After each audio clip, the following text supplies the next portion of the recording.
Hello, everybody. It's Stefan Molyneux from Freedomain Radio. Hope you're doing well. This is The Decline of Canada, aka There Will Be No Economic Recovery, the Frozen North Tundra edition from Freedomain Radio. The only freedom, remember, is freedom from illusion. So people are generally told that the Canadian economy has a lot of positive attributes, that the Canadian banking sector weathered the recent financial storms, and that there's a sound, stable, and relatively free economy with low government debt to GDP. We will be examining this in a little bit more detail. And it's true that there are some strengths. Canada tackled a lot of its truly tumor-esque excessive government spending in the 90s. And Canada did not have a massive stimulus package, which is one of the reasons why the economy has been strong, and so on. But let's look historically. So from the 1970s, where Canada and the US started off with similar unemployment rates, Canada's unemployment rate has continually trended higher up until the recent financial crash, has continually trended higher by a percentage point or sometimes even 2 percentage points above the US. And this, of course, creates significant costs in terms of social programs and significant loss of productivity gains because people, of course, are not working and rather consuming. So this is significant. This is the result of Canada's increased socialist commitments to its population, or at its population. So there's one way in which the Canadian economy has remained relatively weak relative to the US. And one of the reasons for this, and it's masked, the true degree of it is masked as well, the public sector is enormous in the Canadian economy. Now, in the private sector, over the last 30 years, the unionization rate has dropped by almost 50%. And this is because unions tend to push for more and more demands for their workers, which tends to make businesses uncompetitive, which tends to put those workers out of a job. And so certainly over the last 5 years, unions in Canada, in the private sector at least, have become quite reasonable because they look at the company's finances, they recognize that they can't afford more wages, and then they back down on their demands. This doesn't happen in the public sector. I mean, the public sector shouldn't actually theoretically have any unions at all, according to even left-wing theories, right? Because unions are there to, supposedly, according to left-wing theory, unions there to counteract the desire to crush workers' wages so that the fat, evil, monopoly, monocle capitalists can get more profits and have more baths of gold. But of course, in the public sector, there's no profit motive to drive down union wages, so there should be no need for unionization. But this is where unions have gone because they have continually made businesses uncompetitive in the private sector, and therefore they have retreated to the public sector, which is where they tend to gather most of their gold. So if you look at, in Canada, the public sector percentage of employees covered by registered pensions in 2011, it's almost 90% in the public sector and less than 25% in the private sector. And average retirement age in Canada is 62.5 for private sectors and 60 for public sector employees. And I hope everybody understands that because it's 60 in the public sector, it has to be higher in the private sector to pay for, because you have less money and higher taxes and so on. Job loss by class of workers for Canada in the thousands. So this is over the last little while, 22.1 for public sector employees, 423.4 for private sector employees. This is in the not even close category. As a percentage of employment, 0.6% for public sector employees, 3.8% for private sector employees. So this is one of the problems. The public sector is what's called upwardly sticky. In other words, it grows as the result of unions, as the result of inefficiencies, as the result of people wanting to give patronage jobs in order to buy votes to get in power, the politicians and so on. But it almost never shrinks, right? So this sort of continual growth problem, it's like a coral reef or something. It just keeps growing and growing.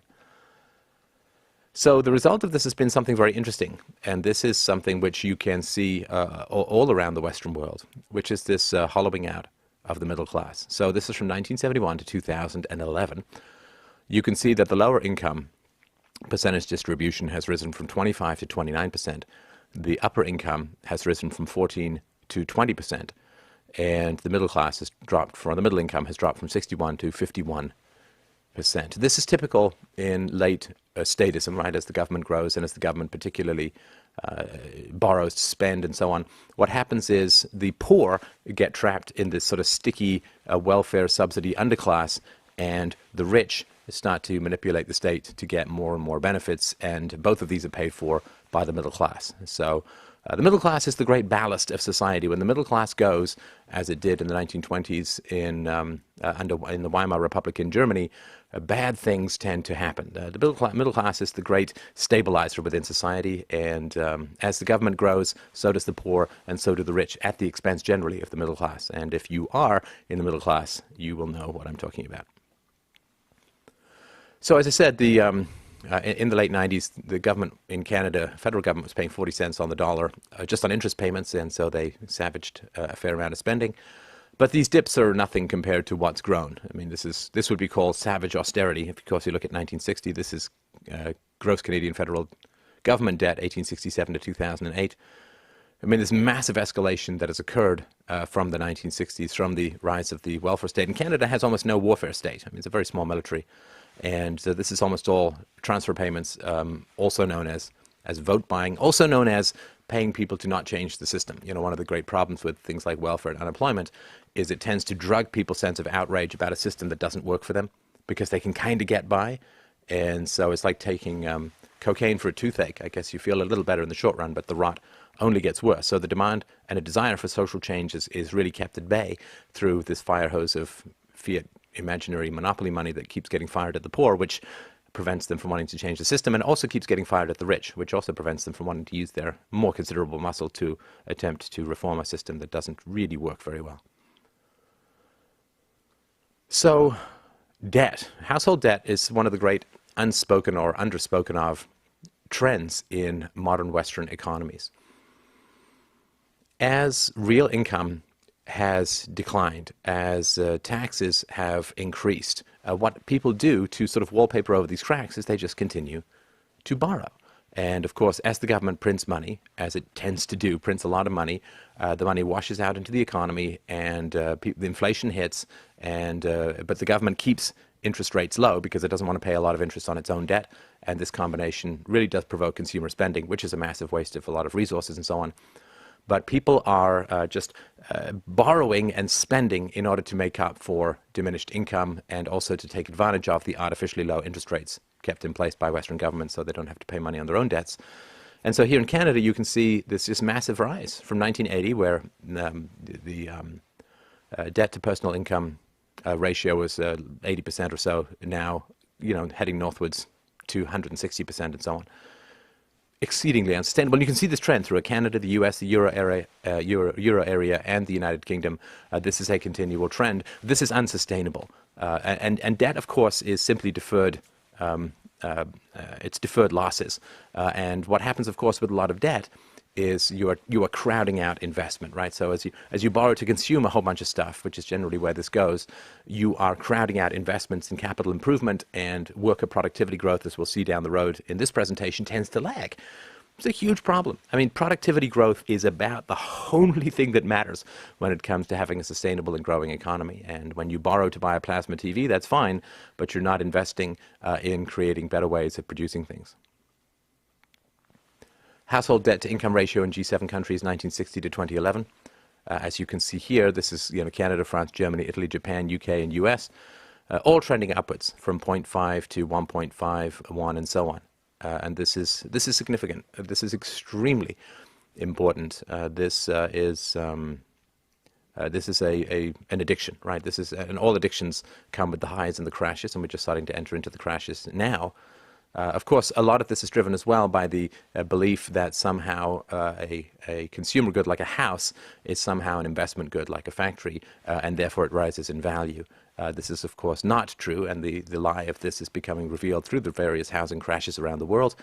You can't get rich by investing in consumption goods, right? You can't get rich by buying a bunch of cars and driving them around. They lose value over time. Same thing with houses. But this idea that your house is an ATM that's going to continue to rise in value is what has fooled people into over-leveraging themselves by borrowing a whole bunch of stuff, by buying a whole bunch of stuff, and when the housing crash comes, this is all revealed as nonsense. So, again, these trends are very, very important and indicate deferred poverty. So, when you have debt, I mean, almost by definition, you're not going to have a whole lot of savings. So saving rates in Canada have declined. Retired to debt has declined. Household debt to income ratio, 144, 146.9%. debt to personal disposable income is just lunatic. And so you can sort of have a look at this. You can pause this if you want to look at these graphs in more detail. So this is very, very important. Household debt in trillions has risen from 1.4 to 1.6 just over a couple of years. And this is average household debt for a family with 2 children, $176,461. So low savings means low investment, which means low productivity growth in the future. House prices in Canada, oh my goodness, what an exciting roller coaster this is going to be. This is from 1980 to 2011. You see that they've gone from about 50,000 constant dollars, from 50,000 to over $350,000. This is remarkable. I mean, many years ago, I was chatting with a guy who was a teacher, and he said, oh yeah, when I was a teacher, I made $9,000 a year, and I could buy a house for $12,000. That would be the equivalent of buying a house on average for about $70,000 to $80,000 or maybe $90,000 here now, as opposed to, this was in Toronto, the average house price is northwards of about $500,000. So it's been completely mad. But this is what happens when you have, of course, a lot of immigration. This is what happens when you have very low interest rates. So interest rates really should be set by the free market, not by government fiat, in order for there to be any kind of free market. And it's pretty brutal stuff. The government, of course, loves getting people into houses because they pay a lot in property taxes. And when you get people in houses and you get them into multi-decade debt, they tend not to agitate for social change. It's another sort of secondary gain from getting young people into a lot of debt to go to school, is that once they come out and they're tens of thousands of dollars in debt, they tend not to agitate for a lot of social change because they're on the hamster wheel of paying interest. So lots of benefits for the powers that be. Now, Canada's job market is just not recovering. The Canadian economy has lost 26,000 jobs so far in 2013 as a whole. That's net. But if you just look on the losses side, it shed 85,000 private sector positions, all of them full-time, in March. And of course, a lot of the losses come from those in the core working age group, those between 25 and 54. So job growth has lagged population growth, making the recovery, to put it mildly, incomplete. There are 1.4 million unemployed Canadians competing for jobs compared to 1.1 million prior to the 2008 crisis. This is at a population to a little over 30 million. So it's huge.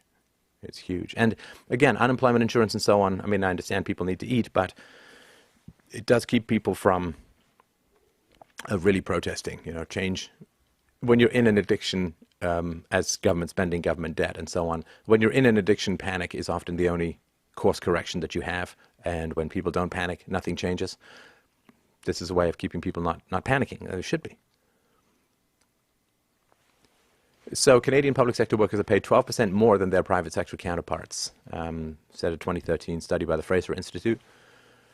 Now, this is a vast understatement. If you just remember a couple of slides back, we looked at the fact that they just don't lose their jobs when there's a problem in the economy. And that, how much is that worth? Better pensions, non-wage benefits, shorter work weeks, earlier retirements, and so on, greater job security, and so on. And that's hugely important. I mean, this changed a couple of decades ago in Canada, as it did throughout most of the West, where before you worked for the public sector, you had job security, and you'd often want to take a gun to your own head because of the useless futility of your days, but you'd get job security and better benefits, but you wouldn't get paid as much. That has completely changed to the point where now in America, public sector workers are earning a third or more when you count in benefits and so on than private sector workers, and the deferred pension payouts are just staggering. They just eat the entire economy up. 88% of the public sector has a registered pension versus 24% of the private sector. And those who have a pension in the public sector, 94% are defined benefits. In other words, no matter what you pay in, this is what you're going to get out. Only 53% are defined benefits in the private sector. So that's another significant benefit.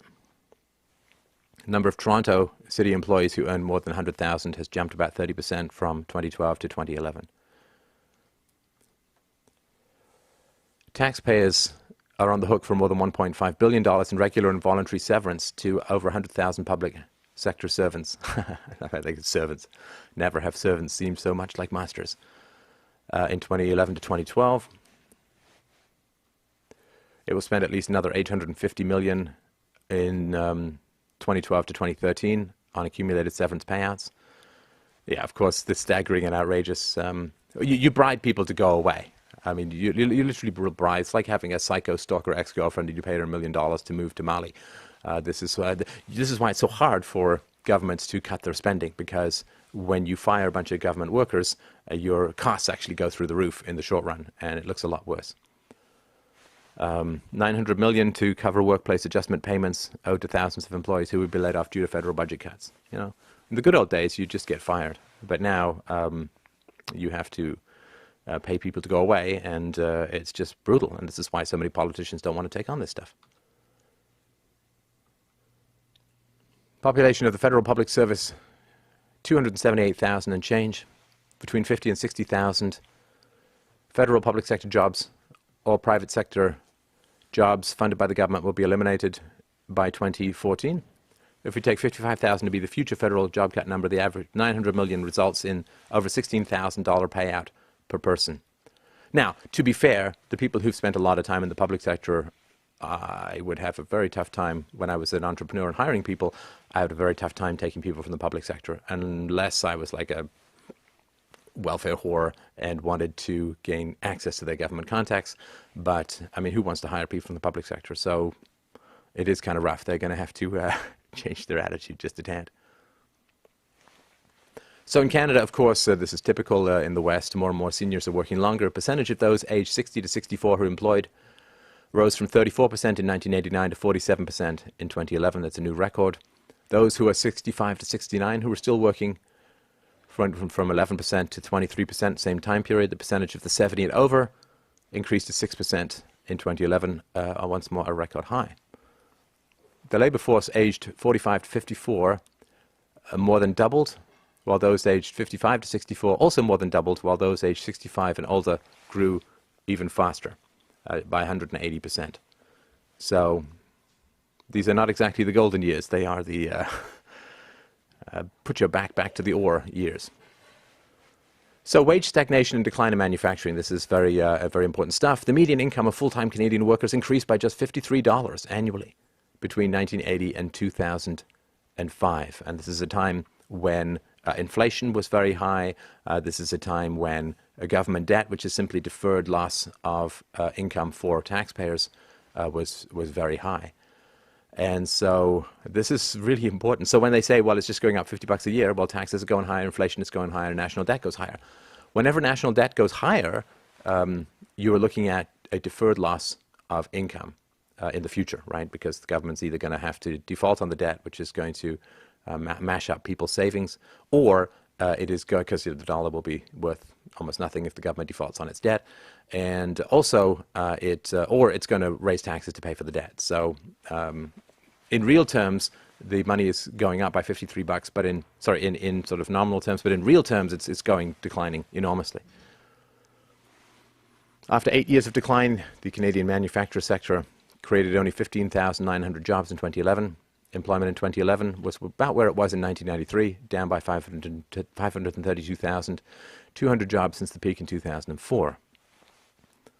So, looked up one example. A 50-year-old man laid off last year from his job of 22 years at a bus assembly plant has since applied for 130 jobs. His best offer was a job at $12 an hour, half his previous wage, and not enough to pay his bills.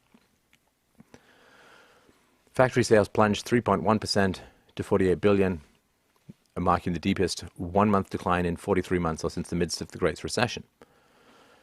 Auto plant shutdowns in Ontario occurred, but even excluding that sector, Canadian factory shipments fell almost 2%.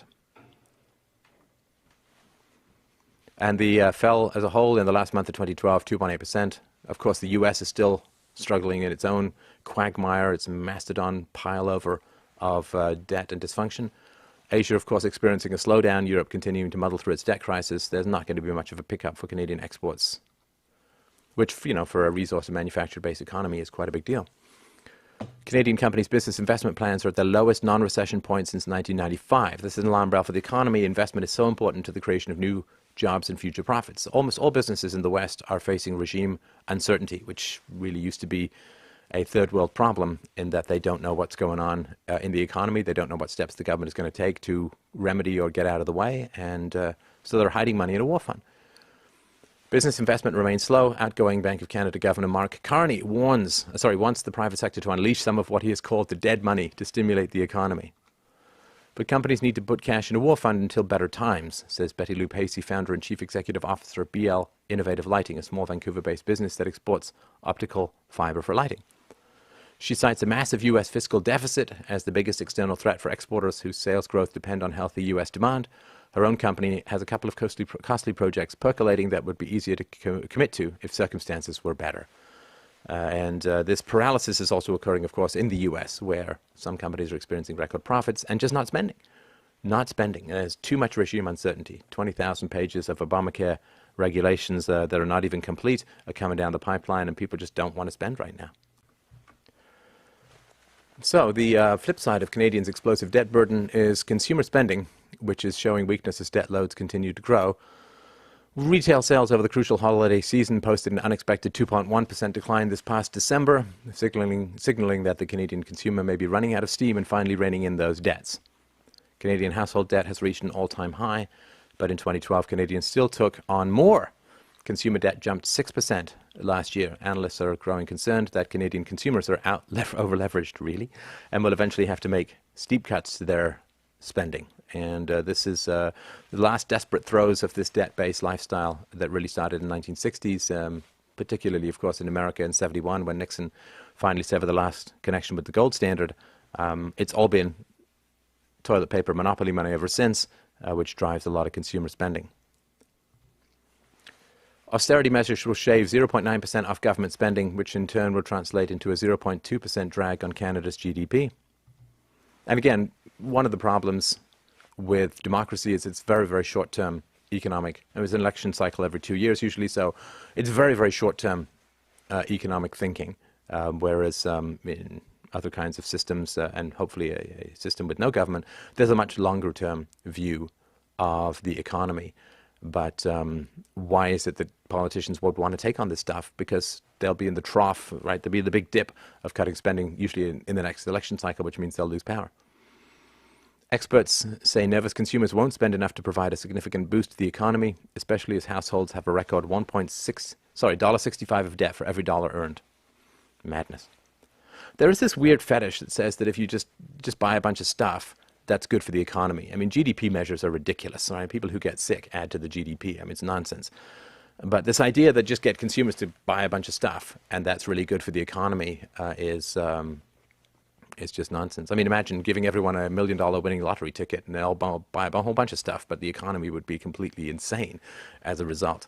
The economy does not grow because people buy stuff. The economy grows because there's capital investment in improving efficiency in various things. It's all B2B stuff that causes the economy to grow. The consumer stuff is just an effect of that. So, but it's, of course, what's easier to measure, but it's just nonsense.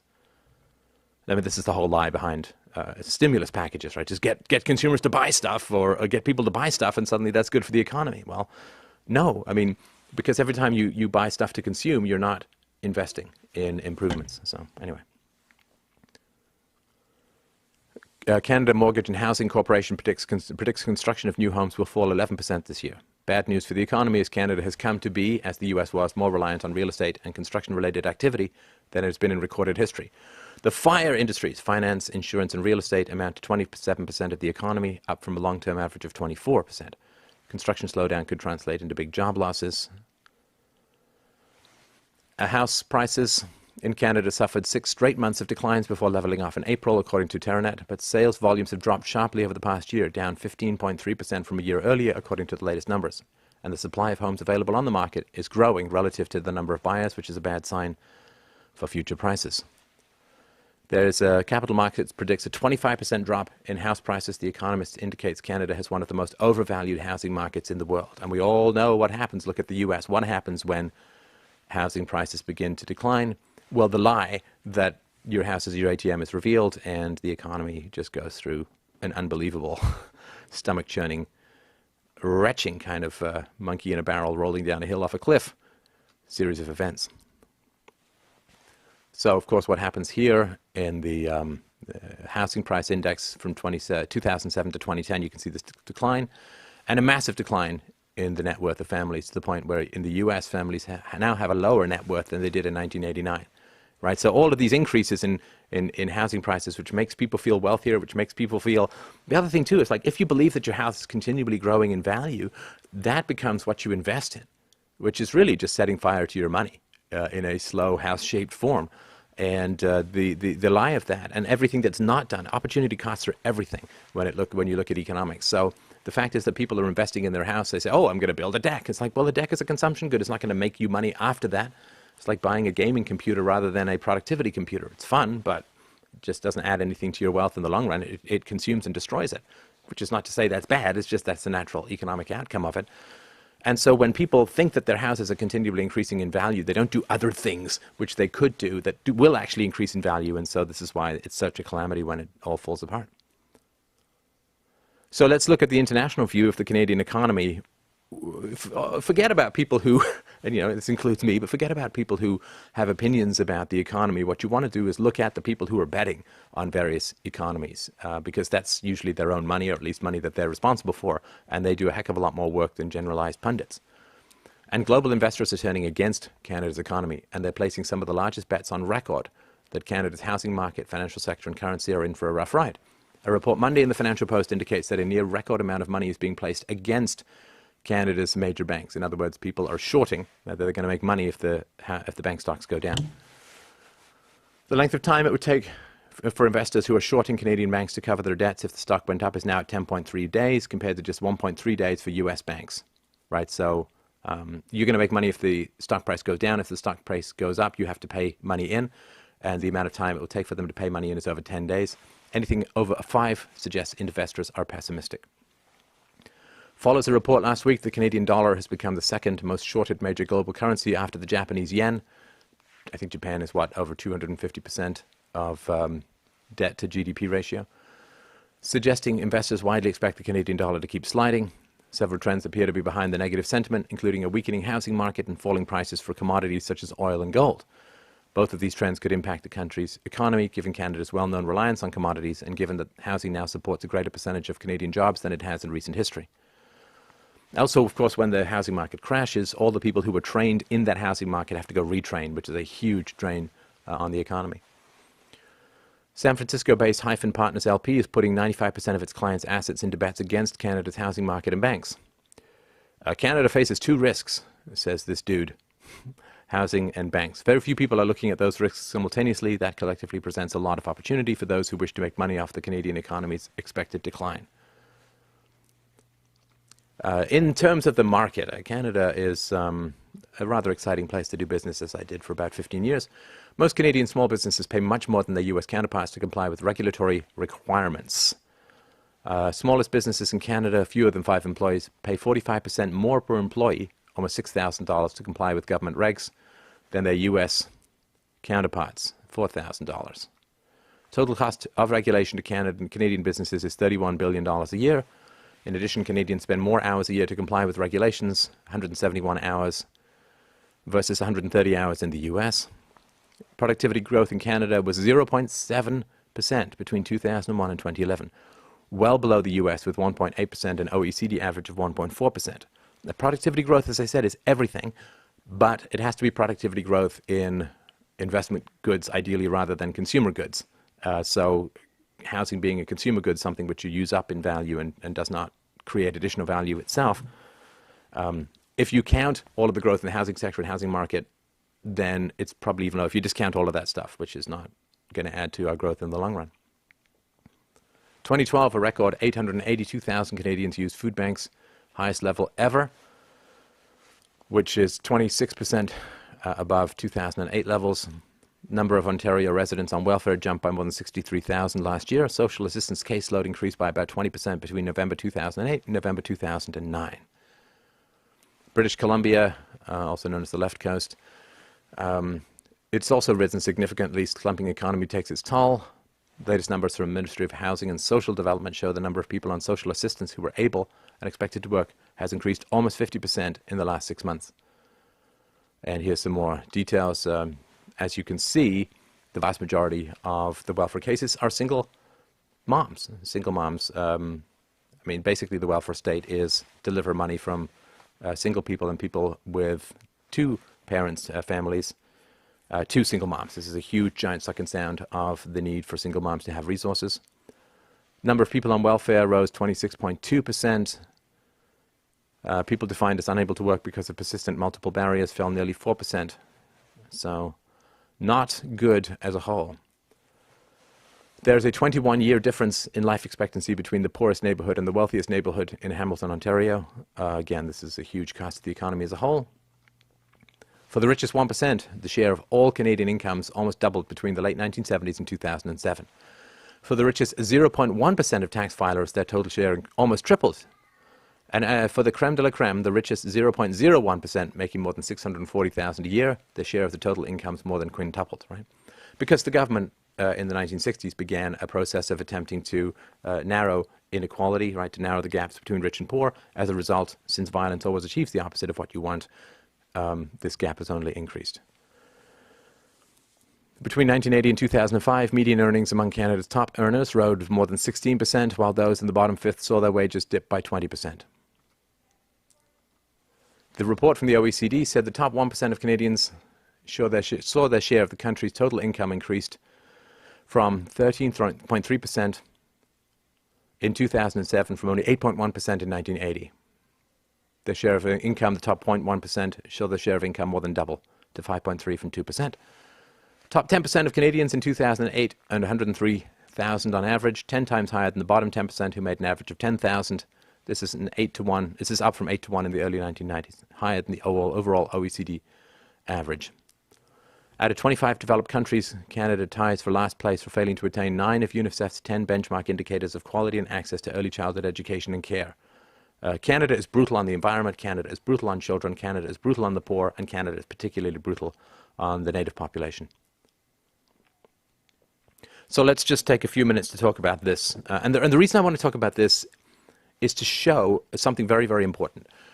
As government power grows over community, that community tends to do worse unless that community is very rich. But over the poor, as government power grows over the poor communities, those communities tend to do worse. And there's no place in the West where the government has more power of a community than it does over the native population. So let's really recognize that this is where the poor are heading to if the government continues to gain more and more power. If you look at the sort of ghetto in Canada or in the US or even in Europe, government controls the roads, government controls the housing, government controls the education, government controls the sewage, government controls the electricity, government controls almost the entire environment. It's a government zoo that these people are living in, and it really tends to be pretty wretched. I mean, they bulldoze these public sector housing projects all the time because they just become so completely ruined and wrecked. So it's really important, if you want to look at the future of the poor, look at areas where the government has more power over the poor, and this would be the native population. The First Nations is what they're called in Canada. Children are suffering the greatest levels of poverty of all children in the country. One Aboriginal child in 8 is disabled, double the rate of all children in Canada. 43% of First Nations children lack basic dental care. Overcrowding is double the rate of general Canadian families. Mold contaminates almost half of their households. Almost half the Aboriginal children under 15 live with a single parent in urban areas. 100 First Nations communities have to boil their water. Of all off-reserve Aboriginal children, 40% live in poverty. The biggest revenue source for them, of course, is transfers from the federal government, which is really not exactly true. It's transfers from Canadian taxpayers and mostly the unborn in terms of debt. Aboriginal children in Canada die from unintentional injuries at rates 3 or 4 times higher than the national average. While injuries are the leading cause of death for all Canadian children, they affect Aboriginal kids disproportionately. In some areas of Manitoba, Saskatchewan, and British Columbia, the injury-related death rate for First Nations children is 6.5 times that of the general population. For certain injuries, it's 22 times higher. Unintentional injuries cause 6% of deaths in Canada, but 26% of all Aboriginal deaths. This is sort of young and old. It's brutal. I spent, after high school, I wanted some money to go to college, and I was just dead broke, so I took a job panning for gold and prospecting up north, and I was driving back from a town where I went for a couple of drinks one night, found this Aboriginal woman staggering along the side of the road, brought her in and asked her what happened, and she said she was in the back of a pickup truck with a bunch of other guys. They wanted blowjobs. She wouldn't give them blowjobs. They threw her out of the car while it was still working, so of course they took her to the hospital, made sure she was okay, but man, it's brutal. So you see the Aboriginal kids in town wandering around in their underwear, like 2 o'clock in the morning, no clothes, it's cold. I mean, it's a brutal, decimated community. This is what happens when government power moves in, right? Human beings are like muscles that respond to resistance. When government moves in, resistance goes, the muscle goes, and atrophy sets in. In Canada, being Aboriginal means being poor generally, even very poor. 3.8% of the country's population identified as Aboriginal, and 21%, almost 22% had incomes below the low-income cutoff after tax. So it's almost double compared to the non-Aboriginal population. Employment rate of Aboriginal peoples being almost 10 percentage points below that of the non-Aboriginal population. Basic education, only 43.7% of Aboriginal Canadians have less than a secondary education compared to 23% for the non-Aboriginal population. Again, education is like training for a race. If there's not going to be any race, why would you train? Over 50% of all Aboriginal children were poor, the highest rate of all the three equity groups previously mentioned. Disability rate, more than twice the national average, more than 4 times likely to be hungry for Aboriginal children. So in 1988, amendments to the Indian Act empowered First Nations with their own tax authority, and today, according to this guy Wilson, about 1/6 of bands collect taxes. This will all be available, fdrurl.com/Canada, all the sources for this. So, the personal property of an Indian or band situated on a reserve is tax exempt. This is Métis and Inuit, or what used to be called Eskimos, not eligible for this exemption. A status Indian working on a reserve is exempt from income taxes, and status Indians do not generally pay the federal goods and service tax or provincial sales tax if they buy something on a reserve or if it's destined for a reserve. Off reserve, we all get stuck with it. Well, so do we. Okay, so every time someone leaves a reserve, the cost and obligation of the federal government for each of those individuals is reduced by about 80%. So this is one of the reasons why the federal government has no economic interest, in fact, every economic interest, to keep things really crappy on the reservation, because they're trying to drive people off to reduce the cost of ownership for these wretched souls. So this is sort of important. For every $8 spent on reserves, only $1 is spent on services to those 60% of the band members that lives off reserve. So again, the crappier it is, the more people they hope to leave, the less their cost is going to be. Crazy economic incentives. So you're grinding poverty, tainted water, not suitable for drinking or bathing. Major housing crises, loss of language, extreme crime rates, rampant health epidemics, youth suicide rates 8 times the national average. For Inuit youth living in the Arctic, the suicide rate is 40 times the national average. I mean, these are the people who are drinking photocopy fluid just to get high. It's wretched. Now, this has been the result of pretty significant and savage government intervention. So for more than a century, education for on-reserve Aboriginal children was primarily provided through government-funded residential schools, where they were designed really to assimilate Aboriginal children in Caucasian culture and the churches. The children were forbidden to speak their own languages, practice their own spiritual traditions, or maintain their cultural traditions. Schools were usually too far from reserves to enable contact with parents. Siblings were separated in residence. Sexual and physical abuse and death from disease were rampant in these institutions. Children in these residential schools did not encounter healthy parental role models, to say the least, and they had diminished capacity to care for their own children. And the last residential school closed in Saskatchewan in 1996. The results has been parent functioning concerns, and so for alcohol abuse, 63%, for Aboriginals, 21% and change, for Caucasians, drug abuse, 27 to 12%, criminal activity, 17 to 8%, cognitive impairment, 8% to 5.3%, mental health concerns, about equal, physical health concerns, about equal, and so on. So an 80.9% increase in the number of days that a First Nations children spend in group or institutional care during this period. This increase is dramatic when compared to the corresponding figure for the number of days spent in foster care, 37.4% increase. So government basically came in, as governments tend to do, is they decimate the family, they decimate the community. Families and communities, one of the primary purposes is to shield people from the natural hardships and rigors and challenges and problems of life. When the government comes in and takes over these, it weakens community bonds completely. Having the government around is like putting all of your limbs in a cast or going into space. All that happens is your muscles and your bones atrophy. You don't solve the problems. All you do is make people permanently dependent upon this kind of economic and legal shield. Fewer Aboriginal children aged 14 and under lived with 2 parents than did non-Aboriginal children. 32% of Aboriginal children and 46% of those on a reserve, and 46% of those in metropolitan areas live with a lone single parent. Only 17% of non-Aboriginal children live with a lone parent. I mean, the more welfare, the weaker the family. I mean, it's terrifying how easily the family unit was destroyed by the cultural Marxism of the left and this constant desire to intervene and muck about with ancient institutions. 5% of Aboriginals living in large urban areas live with a relative other than their parents or lived with a non-relative. 12% of Aboriginal families are headed by parents under the age of 25. 27% are headed by single mothers. 40% of single Aboriginal mothers earn less than $12,000 per year. So this is, I'll just blow past this fairly quickly. The Aboriginals have lower rates of two-parent biological families, which is by far the best environment for children statistically. And if you look at, source of income, full-time employment for Aboriginals, 15.8% versus Caucasians, 42.9%. Benefits, Aboriginals are almost 60% of their income comes from benefits. For Caucasians, it's still a pretty wretched 37.7%.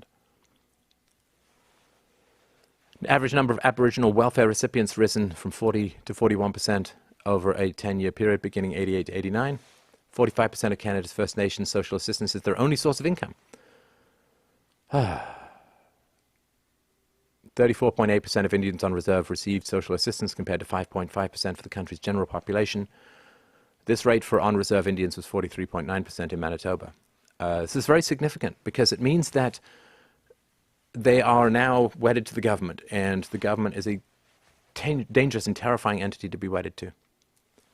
Welfare becomes a family's tradition, like Sunday dinners. Instead of the children adopting the role of community hunter or healer or fisher or weaver, the occupation becomes welfare. A new family tradition is formed. Children learn from their parents. Social assistance has become an acceptable way of life for too many people and their families. While for centuries children have been encouraged to adopt the occupation of their parents, children of social assistance parents are now following in the footsteps of their parents, creating intergenerational welfare families, fewer capacities to negotiate in the free market and so on. It's just wretched. It's a death spiral.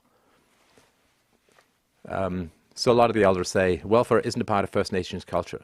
They can recall the first person in their community to get welfare. Our community has never been the same, they say, and add, we used to help each other out, support ourselves, not anymore, not after welfare. Of course. Okay, so to commemorate the 20th anniversary of Parliament's resolution to end child poverty in Canada, Campaign 2000 released its annual report card on child and family poverty in Canada. Today in 2009, or then in 2009, an Aboriginal child is 12.3 times more likely to be in foster care than a non-Aboriginal child. While comprising only 3.8% of the Canadian population, poverty has resulted in Aboriginal children accounting for a staggering 30% of children in foster care.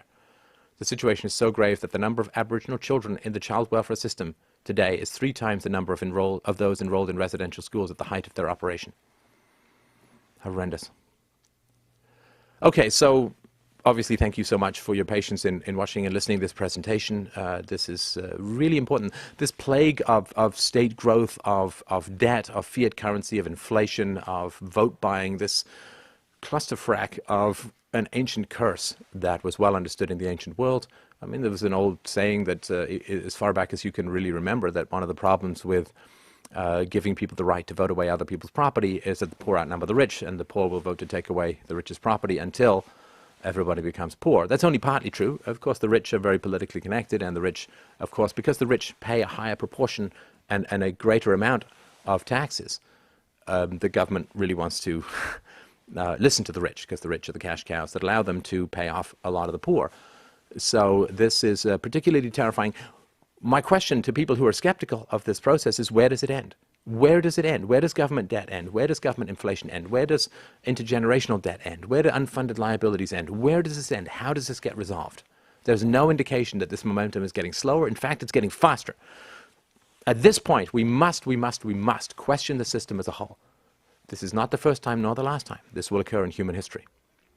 Systems such as slavery, unlimited democracy, fascism, totalitarianism of various flavors, communism, various forms of extreme socialism, communitarianism, the sort of city-hating, agriculture-worshipping of the Khmer Rouge, and so on. All systems need to be open to question at their fundamentals, not tweaks, not adjustments, but at their fundamentals. Do we want to have a system where we have a centralized monopoly of violence that has the power, the right, the obligation to use weapons against citizens to get them to pay taxes. We use weapons against citizens to get them to not compete in government monopolies like interest rates, like currency creation and manipulation, and so on. Do we want to give these people a monopoly of power in society? Do we think that a monopoly of violence is going to lead to anything good in the long run? The evidence seems to say no. And there's great moral reasons for that. The initiation of violence, which is the essence of the state, is not moral or acceptable in practice.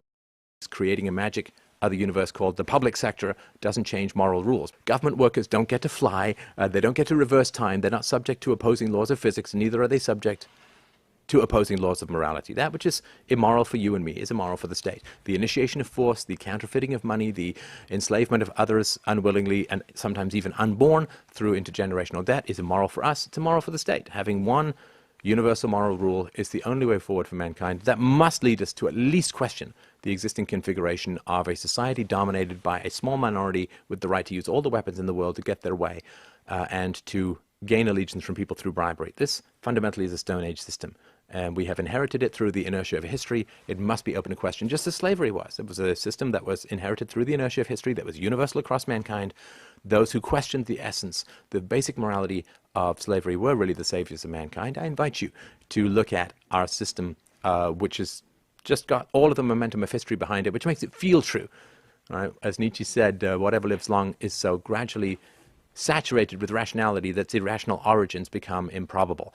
We must be skeptical of the systems we have inherited. So thank you so much for watching and listening. This is Stefan Molyneux. I'm the host of Free Domain Radio, which is the largest and most popular philosophy show on the web. We've got over 50, probably closer to 60 million downloads now. freedomainradio.com if you'd like to get more. Sources fdrurl.com/Canada.